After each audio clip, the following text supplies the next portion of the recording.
네, 오늘 나눌 말씀은 마태복음 5장의 말씀입니다. 여러분이 잘 알고 계시는 것처럼 마태복음 5장, 6장, 7장은 바로 산상수훈이죠. 예수님께서 이 산상에서, 들판에서 모인 사람들에게 나누어 준 말씀입니다. 요한복음 13장부터 17장까지 있는 마지막 날에 제자들에게 하셨던 가장 긴 설교의 말씀, 가르침의 말씀과 더불어서 이 산상수훈은 마태복음 5장, 6장, 7장은 그에 못지않게 아주 긴 이 설교의 말씀이죠. 그런데 요한복음에 제자들에게 하셨던 말씀과는 다르게 오늘 산상수훈의 말씀은 공중들에게, 대중들에게, 굉장히 많이 모여있는 대중들에게 하신 말씀이죠.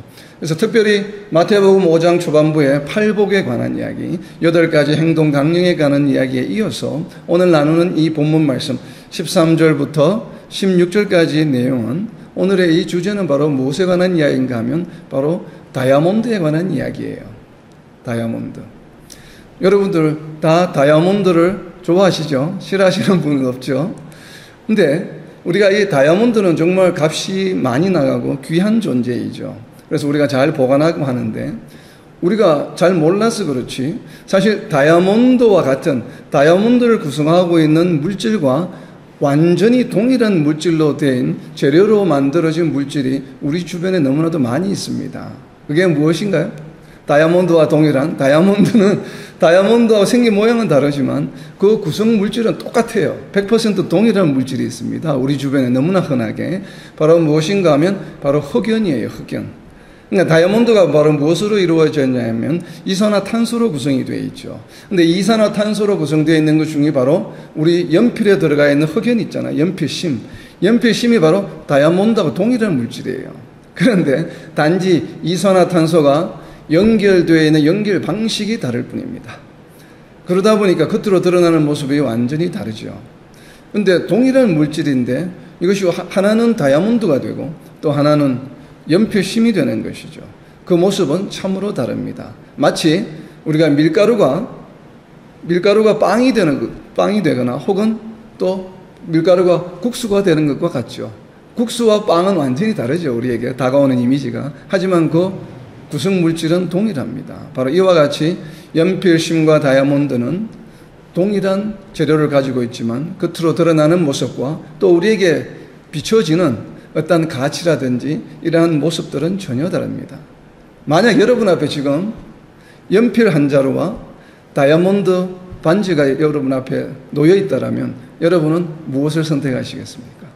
저와 여러분뿐만 아니라 이 땅에 존재하는 모든 사람들은 아마 제정신이라면 다 다이아몬드를 선택하겠죠.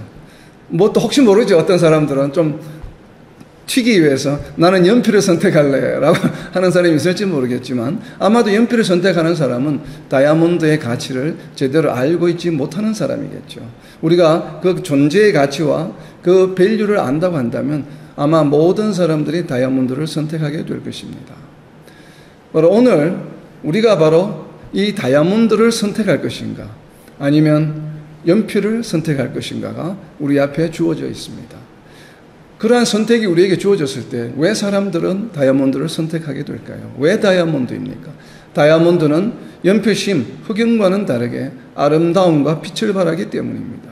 그리고 그 희소 가치성 때문에 귀하기 때문이죠. 연필심처럼 우리 주변에 늘 흔히 우리가 발견할 수 있다고 한다면 다이아몬드는 가치를 인정받기가 어렵죠. 물론 그리고 또 귀하지만 이 개수가 우리 주변에 흔하지는 않지만 그런데 또 아름다운 빛을 발하지 않는다고 한다면 또 그 가치를 인정받기가 어려울 것입니다. 바로 오늘의 주제는 우리 자신이 연필과 같은 흑연이 될 것인가 아니면 다이아몬드와 같은 존재가 될 것인가에 관한 것입니다. 자, 다이아몬드와 같은 존재가 되기 위해서는 크게 오늘 우리가 살펴볼 내용이 3가지입니다. 첫 번째, 우리가 소금의 본분에 대해서 오늘 본문 말씀에서 이야기하고 있는 예수님께서 지금 사람들에게 제자들에게 일러주고 있는 첫 번째 키워드가 소금입니다. 소금. 왜 예수님은 소금을 비유로 말씀하실까? 자, 소금의 본분을 우리가 이해하기 위해서는 소금의 본분에는 크게 3가지가 있습니다. 첫 번째 소금의 본분은 소금이 가지고 있는 특성 중에 하나는 무엇인가 하면 배추를 예를 들게 되면 우리가 배추를 그냥 상온 가운데 그냥 이렇게 내버려 두게 되면 시간이 흐르게 되면 배추가 어떻게 됩니까? 시들게 되고 결국 종국에는 부패하게 되죠. 썩기 마련입니다. 그런데 이상한 것은 신기하게도 배추에다 소금을 뿌려서 절이게 되면 어떻게 됩니까? 시간을 두고 내버려 두어도 그것이 시들거나 썩는 것이 아니라 부패하는 것이 아니라 어떻게 되죠? 발효하게 되죠. 물론 발효하는 것도 썩는 것의 하나의 과정이죠. 그런데 동일한 썩는 과정, 부패하는 과정인데 한 과정은 아주 악취를 풍기고 우리 몸에 해로운 것으로 변해나가지만 그러나 소금을 뿌리게 되면 동일한 부패 과정인데도 불구하고 우리 몸에 아주 유익한 유산균을 만들어주는 발효라는 과정을 거치게 됩니다. 이 동일한 이 배추가 어떤 경우에 따라서는 썩어서 악취를 풍기게 되고 또 다른 한 경우에는 발효가 되어서 우리의 건강에 도움을 주는 아주 유익한 존재로 변화되는 것이죠. 이렇게 상황이 바뀌게 되는 결과를 초래하는 그 결정적인 원인이 무엇입니까? 바로 소금이에요. 이 소금의 역할이라고 하는 것은 어떠한 물질을 더 이상 타락하지 않게 만드는 것입니다. 그런데 단순히 타락하지 않게 보존하는 것으로만 그치는 것이 아니라 방금 우리가 예를 든 것처럼 이렇게 세상이 타락하고 죄로 가득한 세상을 그냥 그 자리에 머무르게 더 이상 부패하지 않게 하는 것이 아니라 오히려 부패하고 죄 많은 세상을 어떻게 합니까? 소금으로 절이게 되면 그것이 오히려 발효가 되어서 우리 건강에 좋은 상태로 변화되게 되는 것입니다. 이것이 바로 이 사회에서 소금의 역할이라고 하는 것이에요. 소금은 단순히 세상이 더 이상 타락하지 않게 하는 것이 아니라 세상을 변화시켜서 우리 삶에 우리의 인생 가운데 긍정적인 역할, 유익한 유산균과 같이 바로 그러한 역할로 변화되게 되는 역할이 바로 소금의 아주 중요한 역할이기 때문에 아마도 예수님께서는 소금을 비유로 든 것이 아닌가 생각이 듭니다. 그리고 두 번째 소금의 역할은 이렇게 부패하는 것을 방지하고 발효시키는 역할뿐만 아니라 소금이 들어가게 되면 없던 맛에서 맛을 창출해내죠. 바로 맛을 내게 하는 역할이 바로 소금의 중요한 두 번째 역할입니다. 소금이 함께하게 되면 세상을 바꿀 수 있는 것이죠. 세상을 바꾸어서 정말 세상이 정말 맛이 없고 무미건조한 세상이 살만한 세상으로 변화시킬 수 있는 것이 바로 소금의 두 번째 역할입니다. 자, 이렇게 소금은 발효도 시키고 맛을 내는 역할을 하는데 이 두 가지 역할을 잘 감당하기 위해서는 소금이라고 하는 그 존재는 처음에는 이렇게 하얀 결정체의 모양을 가지고 있지만 그렇게 발효시키고 또 맛을 내게 하기 위해서는 자신이 어떻게 되어야 됩니까? 자신이 흔적 없이 사라져야만 되죠. 우리가 소금이 맛을 내는 그 역할을 감당하게 될 때는 더 이상 우리는 소금을 발견할 수가 없습니다. 소금을 찾기가 힘들죠. 음식이 맛이 나지만 세상이 이렇게 살만한 세상으로 바뀌지만 그 가운데서 소금은 자신을 버리게 되고 자신을 희생하게 되는 것이죠. 이것이 바로 소금의 본분입니다. 소금의 본분이라고 하는 것은 세상을 변화시키고 살만한 세상으로 만드는 가운데에서 자신을 희생시키고 자신을 그 세상 가운데 완전히 스며들게 하는 것이죠. 자신의 모습은 드러나지 아니하고 어떤 모습이 드러납니까? 자신이 아닌 자신이 희생으로 인해서 대신해서 다른 모습이 세상 가운데 드러나게 하는 것이 바로 소금의 본분이자 소금의 역할인 것입니다. 자, 이제 두 번째, 빛의 본분에 대해서 한번 살펴보려고 합니다. 예수님께서는 소금에 이어서 또 빛으로 비유로 말씀하십니다. 빛은 어떤 존재입니까? 빛은 자신을 위해 존재하는 것이 아니죠. 태양과 햇빛 그리고 우리 주변에 많은 이 전구나 이런 빛을 발산하는 것들은 자신을 위해서 존재하지 않아요. 빛의 역할은 무엇인가 하면 빛은 어떠할 때의 의미가 있습니까? 빛은 무언가의 어떤 다른 대상에 빛을 비출 때의 그 존재 가치가 있죠. 그래서 빛을 비추기 위해서 빛은 존재하는 것입니다. 그러니까 빛이라고 하는 특성은 바로 무엇인가 하면 자신을 위한 것이 아니라 바로 마주하고 있는 상대를 위한 것이죠. 빛이 가지고 있는 역할은 바로 세상 가운데 우리가 빛의 역할로 나아갈 때에 우리가 세상 가운데서 빛으로서 존재하기 위한 것이 아니라 어떤 역할입니까? 세상 가운데서 우리가 빛으로서 세상에 영향을 주기 위한, 세상에 비추기 위한, 세상을 비추기 위한 역할을 감당하고자 하는 것이 바로 빛의 역할입니다. 아마도 그래서 예수님께서는 빛을 비유로 드신 것 같아요. 그리고 또 빛의 본분 중에 두 번째는 무엇인가 하면 어둠을 사라지게 합니다. 빛은 자신을 위한 것이 아니고 세상을 비추고 다른 것을 비추는 것이지만 그 다른 것을 비추기 시작할 때 일어나는 그 결과는 무엇인가 하면 어둠이 사라지게 되는 것이에요. 빛은 어둠과 싸우는 존재가 아니에요. 빛은 어둠과 공존하는 존재가 아니에요. 빛은 어둠과 함께 스트러글링 하면서 씨름하는 존재가 아니라는 것이에요. 빛이 등장하는 순간, 빛이 어딘가에 비추어지는 순간 어둠은 그 자리를 떠나게 됩니다. 어둠은 그냥 사라지는 것이죠. 바로 이것이 빛의 특성입니다. 세상은 하나님 나라와 구별되는 것입니다. 죄악이 가득한 것이죠. 그야말로 어둠이 가득한 것입니다. 그런데 빛이 그 세상 가운데로 나아가게 되면 바로 그러한 어두웠던 세상이 순식간에 다툼이 없이 저항이 없이 그냥 사라져 버리는 것이에요. 그것이 바로 빛의 존재입니다. 거짓이 가득한 곳에 참 진리를 비춰주는 것이에요. 때문에 세상이 계속 어둠 속에 머물 수 없게 만듭니다. 우리가 빛으로서 세상에 나아가게 되면 세상이 더 이상 어둠의 존재가 아니에요. 세상은 다툼의 존재로 남아있지 않습니다. 세상은 분열의 존재로 남아있지 않습니다. 우리가 빛으로 세상에 나아가면 그러한 모든 어두웠던 것들이 그냥 순식간에 사라져버리는 것이에요. 바로 소금이 맛을 내는 것이요. 소금이 세상을 변화시켜서 살만한 세상으로 바꾸는 것과 동일한 역할을 합니다. 결국은 빛과 소금은 동일한 역할을 하는 것이죠. 그렇기 때문에 빛을, 만약에 여러분이 왜 우리에게 빛을 비추는 랜턴이 있잖아요. 랜턴을 우리가 후레쉬를 보게 되면 후레쉬를 켜놓고 후레쉬 앞을 이렇게 뭔가 책이나 이런 거 손으로 가리게 되면 어떻게 됩니까? 빛이 비춰지지 않죠. 물론 안에 빛은 존재하지만 빛이 더 이상 세상을 향하여 비추지를 못합니다. 그렇기 때문에 결국은 어둠이 계속 존재하게 마련인 것이죠. 그런데 손을 떼어내고 가렸던 것을 떼어내게 되면 비로소 빛이 세상 가운데 비추어지게 되는 것입니다.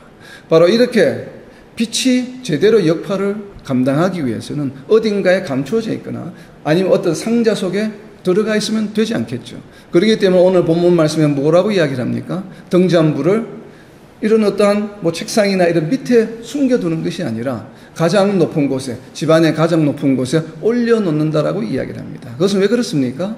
높은 곳에, 오픈된 곳에, 트인 곳에 놓여져 있을 때 빛이 사방으로 비춰줄 수 있기 때문에 그런 것이에요. 우리 성도의 삶도 마찬가지입니다. 소금과 빛과 같이 어딘가에 감추어져 있는 것이 아니에요. 집안 속에 감추어져 있는 것이 아니에요. 교회 울타리 안에서만 감추어져 있는 것이 아니에요. 그렇다면 교회 울타리 안에만 우리 성도들의 삶이 감추어져 있다면, 가리워져 있다면 세상 가운데 빛을 발휘할 수 없겠죠. 빛의 역할을, 빛의 본분을 감당하지 못하고 있는 것이에요. 빛이라고 하는 본분, 소금이라고 하는 본분을 우리가 부여받았는데 그 소금과 빛의 역할을 감당하지 못하는 결과를 초래하게 됩니다. 그래서 우리는 이 교회 울타리를 벗어나야 되겠죠. 그래서 교회 울타리 안에 있는 것이 아니라 교회 꼭대기에 올려져서, 그래서 그 교회 꼭대기로부터 세상을 향하여 빛을 비추는 소금의 역할과 빛의 역할을 감당하는 것이 바로 성도들의 역할이겠죠. 그래서 빛이 감추어지지 않고 잘 비추어지도록 등경 위에 두는 것입니다. 바로 세상을 향하여 빛을 드러내는 것이죠. 그렇다면 우리는 어떻게 빛을 드러낼 수 있을까요? 이제 우리가 교회 울타리 안에 있지 아니하고 교회 울타리를 벗어나서 세상 가운데로 나아가려고 합니다. 그렇다면 세상 가운데 나아갔을 때 우리는 소금과 빛의 역할을 어떻게 감당할 수 있을까요?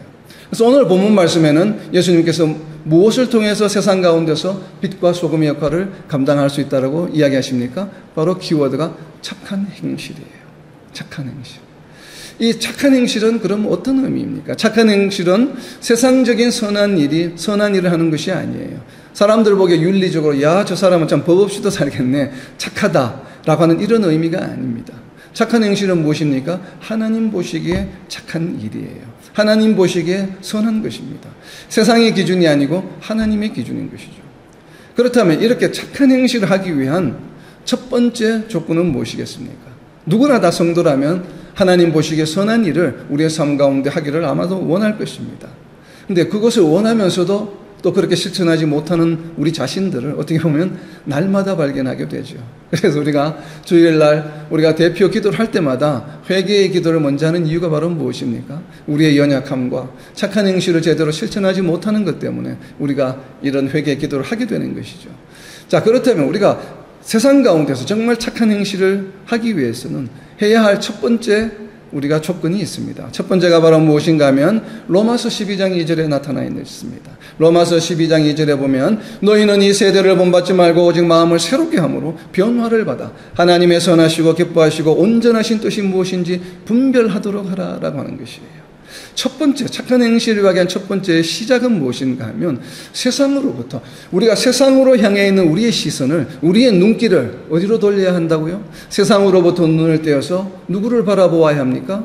세상의 풍조가 아닌 하나님을 바라보아야 해요. 십자가에 달려 계신 예수님을 바라보아야 해요. 우리 한번 자신을 돌아봅시다. 우리가 얼마나 하루에 24시간 동안에 잠자는 시간을 빼놓고 우리의 시선이 과연 어디로 가 있을까요?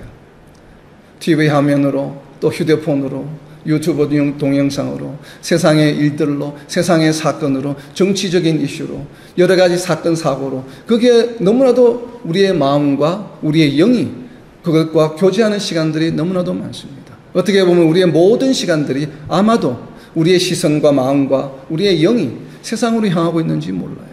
근데 잠시 여러분이 발걸음을 멈추고 심호흡을 하고 세상으로 향해 있던 우리의 시선을 어디로 돌려야 한다고요? 세대를 본받지 말고 오직 마음을 새롭게 함으로 변화를 받는 하나님 쪽으로 시선을 돌려야 합니다. 예수님께로 시선을 돌려야 해요. 이것이 세상 가운데서 우리가 착한 행실을 할 수 있게 하는 바로 첫 번째 단계입니다. 우리의 시선을 어디에 두느냐가 상당히 중요해요.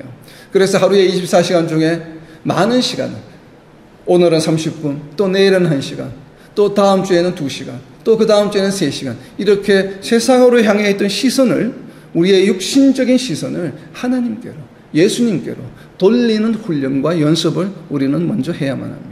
그래서 그 시간을 하루의 시간 가운데서 점점 늘려나가야 되겠죠. 시선을 돌리고 우리의 기도, 세상으로 향해 있던 우리의 기도, 하나님의 말씀으로 하나님의 것으로 돌리는 것이 필요하겠죠. 이것이 바로 착한 행실을 하기 위한 첫 번째 단계예요. 왜 그렇게 해야 합니까? 왜 그렇게 해야 합니까? 여러분들 최근에 특별히 이번 주간에 그것을 많이 경험하고 있죠. 세상 가운데로부터 세상을 바라볼 때 거기에서 소망을 찾기가 어렵기 때문에 그렇습니다. 세상을 바라보면서 여러분 희망을 바라보기가 어렵기 때문에 그렇습니다. 세상을 바라보면서 우리의 마음에 위로와 위안을 얻기가 너무나도 힘든 세상이기 때문에 그래요. 그렇기 때문에 우리의 시선과 귀가 세상을 향하고 있다면 우리의 마음은 고통과 근심과 걱정에 휘둘릴 수밖에 없겠죠. 그렇기 때문에 우리가 착한 행실을 하기가 힘들어집니다. 왜 그렇습니까? 죄가 많은 것을, 죄가 만연한 것을 보고 나쁜 행동을 하는 것을 바라보고 악한 생각들을, 자꾸 악한 행동들을 보게 된다면 우리의 마음은 어떻게 될까요? 우리의 마음은 또 우리 자신도 모르게 거기에 조금씩 물들어가겠죠. 그러다 보면 착한 행실을 하기가 어려워집니다. 그래서 악한 것에 대해서 우리가 악한 마음으로, 악한 행동으로 대응하게 되는 것이죠. 그러다 보니까 우리의 마음이 어떻게 됩니까? 근심 걱정이 찾아오게 되고 우리가 평안을 잃을 수밖에 없게 되겠죠. 그렇기 때문에 하나님께서는, 또 예수님께서는 우리가 세상 가운데 스며드는 것이 아니라 세상을 변화시키는 소금이 되기를 원하고, 세상의 어둠에 젖어드는 것이 아니라 어둠에 함께 스며들어가서 어둠 가운데 숨는 것이 아니라 그 어둠을 물리치고 빛을 발하는 빛이 등불이 되기를 원하시는 것이에요. 그렇게 해서 세상 가운데 소금과 빛으로 나아가서 죄와 악행으로 가득 찬 이 세상을 우리의 착한 행실을 통해서 세상을 변화시키기를 원하시는 것입니다. 이것이 바로 산상수훈의 복을 받은 사람들이 이 삶 가운데, 이 세상 가운데 살아가는 방법이에요. 그것을 지금 예수님께서는 2000년 전에 조그마한 동산 위에서 많은 사람들에게 목소리를 높이셔서 선포하셨습니다. 그런데 이 선포의 말씀이 2000년이 지난 오늘날에도 우리에게도 적용되는 것이죠. 특별히 우리 조국 대한민국에 있는 우리 성도들에게는 더더욱 아마 이 말씀이, 이 바람이, 예수님의 이 간절함이 더욱더 절실한 시기입니다. 우리가 어렵고 힘든 세상을 바라보며 좌절하거나 낙담할 것이 아니라 그 가운데 오히려 빛으로서 소금으로서 세상 가운데 나아가서 악한 세상, 이 또 살기 어려운 세상, 이러한 환경을 변화시켜 나가는 것이 바로 착한 행실을 하는 것이 되겠죠. 그런데 우리는 너무나도 잘 알고 있지 않습니까? 그런 착한 행실을 하고 싶은 마음이 굴뚝 같은데도, 열심히 기도하는데도 세상 가운데 그걸 하지 못하고 또 악한 마음으로 대적하게 되고 또 강박한 마음으로 상대할 때가 너무나도 많은 우리 자신들을 발견하게 됩니다. 그렇다면 우리는 어떻게 해야 됩니까? 착한 행실을 하는 두 번째 단계는 바로 우리가 우리 자신의 의지나 노력을 하는 것이 아니라 누구에게 의존해야 합니까? 바로 그러한 상황에서 우리가 승리할 수 있도록 우리를 위해 우리를 도와주시도록 예수님께서 승천하시면서 우리에게 보내주신 또 다른 보혜사가 계시죠. 바로 성령님입니다. 우리가 성령의 인도하심을 받아야 되는 것이에요. 착한 행실을 하는 두 번째 키워드는 바로 성령의 도움입니다. 세상의 기준이나 가치를 따라 살아가는 삶이 아니라 성령의 인도하심을 받아 하나님의 자녀임을 세상 가운데 드러내는 삶을 살아가는 것이에요. 바로 거룩한 삶이죠. 이것이 로마서 바로 8장 16절에 있는 말씀이죠. 성령께서 우리의 영과 더불어서 세상 가운데에서 하나님의 자녀임을 증거하느니라. 이것이 바로 착한 행실을 하며 살아가는 성도의 본분이죠. 바로 착한 행실의 두 번째 단계입니다. 그리고 착한 행실의 세 번째는 무엇인가 하면 이 착한 행실은 그저 그냥 착한 행실을 세상 가운데서 행하는 것으로 끝나는 것이 아니라 우리가 세상 가운데 어두운 가운데 빛과 소금의 역할을 감당함으로 인해서 우리가 자신이 발걸음을 내딛는 그곳이 바로 무엇이 되냐 하면 어두운 가운데에 있는 그러한 어둠의 한 부분이 아니라 어둠을 물리침으로 어둠과 빛을 구별시켜주는 역할을 하는 것입니다. 바로 세상과 구별된 삶을 살아감으로 하나님의 자녀임을 세상 가운데 드러나게 되고 그리고 또 우리 주변에 있는 사람들이 이 빛으로 인해서 소금으로 인해서 그 삶이 어두웠던 각박했던 강팍한 그 삶이 맛을 내고 또 빛을 발하는 그러한 것으로 변화를 일으켜 나가는 바로 그러한 역할을 감당하는 것이죠. 이러한 삶을 우리의 의지로 살아갈 수 있는 것이 아닙니다. 성령의 인도하심을 받으면서 또 우리는 무엇을 해야 합니까? 바로 디모데전서 4장 5절에 있는 말씀이에요. 이러한 거룩한 삶을 살아가기 위해서는 성령의 인도하심을 받아야 하는데 성령의 인도하심을 받기 위해서는 또 우리가 실천해야 될 두 가지 덕목이 있습니다. 두 가지 덕목이 무엇인가 하면 바로 디모데전서 4장 5절입니다. 하나님의 말씀과 기도로 거룩하여집니다. 하나님의 말씀과 기도가 있어야 해요. 하나님의 말씀과 기도가 우리의 삶을 시작하고 하루의 삶을 시작하고 우리의 삶 가운데 늘 말씀과 기도가 함께할 때에 우리는 성령의 인도하심을 받을 수 있게 되는 것입니다. 자, 이제 오늘의 말씀을 정리합니다. 적용하려고 합니다. 성도라고 해서 우리가 다 같은 성도가 아니에요. 성도라고 해서 다 같은 성도가 아니에요. 전혀 빛을 발하지 못하고 여기저기 굴러다니다가 별로 관심을 모으지 못해서 그래서 어느 날 어디 책상 서랍 한 구석에 버려진 쓰다 남은 몽당 연필 같은 존재가 있는 반면에 우리 주변에는 영롱한 빛을 발하며 귀하게 대접받는 다이아몬드와 같은 성도가 있습니다. 어떤 성도가 될 것인가? 몽당 연필과 같이 책상 서랍 가운데 버려진 그러한 성도가 될 것인가? 아니면 귀하게 대접받으면서 찬란하게 영롱한 빛을 발하는 다이아몬드와 같은 성도가 될 것인가?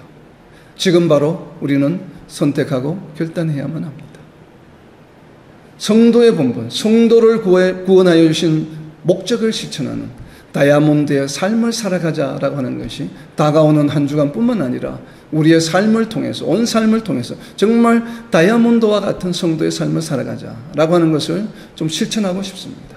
이러한 실천을 하기 위해서는 두 가지 행동 강령이 필요합니다. 두 가지 실천 항목을 구체적으로 살펴보면 우리가 정말 이 다이아몬드와 같은 성도의 삶을 살아가기 위해서는 우리가 좀 전에 살펴본 것처럼 디모데후서 3장 16절 17절입니다. 우리의 자신을 정말 다이아몬드처럼 단단하게 우리 자신의 성품과 우리의 자신의 행동과 우리 자신의 마음과 영을 정말 연마해야 돼요. 정말 다이아몬드와 같이 단단해지도록 빛을 발하도록 연마하고 훈련하는 것이 필요합니다. 디모데후서 3장 16절 17절 말씀입니다. 모든 성경은 하나님의 감동으로 된 것으로 교훈과 책망과 바르게 함과 의로 교육하기에 유익하니 이는 하나님의 사람으로 온전하게 하며 하나님의 사람으로 온전하게 하는 것이에요. 하나님의 사람으로 다이아몬드처럼 영롱한 빛을 발휘할 수 있게 하는 것이에요. 그래서 모든 선한 일을 행할 능력을 갖추게 하려 합니다. 세상 가운데서 우리가 선한 행실을 할 수 있도록 해주는 그 원천이 바로 무엇인가 하면 하나님의 말씀이에요. 모든 성경은 하나님의 감동으로 되었기 때문에 그렇습니다. 자, 그렇다면 우리가 하나님의 말씀을 묵상함으로, 하나님의 말씀을 열심히 연구함으로 우리의 자신을 연마하고 나서 그 두 번째는 어떻게 해야 할까요? 바로 하나님의 나라를 이루는 다이아몬드 같은 아름다운 빛을 삶 가운데서, 세상 가운데서 빛을 발해야 되겠죠. 자, 마지막 한 구절은 다 함께 찾아서 큰 소리로 읽어보겠습니다. 베드로전서 2장 9절 말씀입니다. 베드로전서 2장 9절 말씀 함께 찾아서 다 같이 함께 읽겠습니다. 베드로전서 2장 9절입니다. 그러나 너희는 택하신 족속이요 왕같은 제사장들이요 거룩한 나라요 그의 소유가 된 백성이니 이는 너희를 어두운 데서 불러내어 그의 기이한 빛에 들어가게 하신 이의 아름다운 덕을 선포하게 하려 하심이라. 아멘. 우리는 어떤 존재입니까? 하나님께서 다이아몬드같이 귀하게 택하신 족속이에요. 왕처럼 귀한 족속이에요. 그래서 세상 가운데서 제사장의 역할을 감당하시기를 원하십니다. 그래서 우리 자신이 먼저 거룩한 존재가 되어야 되는 것이에요. 거룩한 나라요 하나님의 소유가 된 백성이니 어두운 가운데서 불러내어 하나님의 기이한 빛이 무엇입니까? 신비한 빛이에요. 영롱한 빛이에요. 찬란하게 빛나는 빛이에요.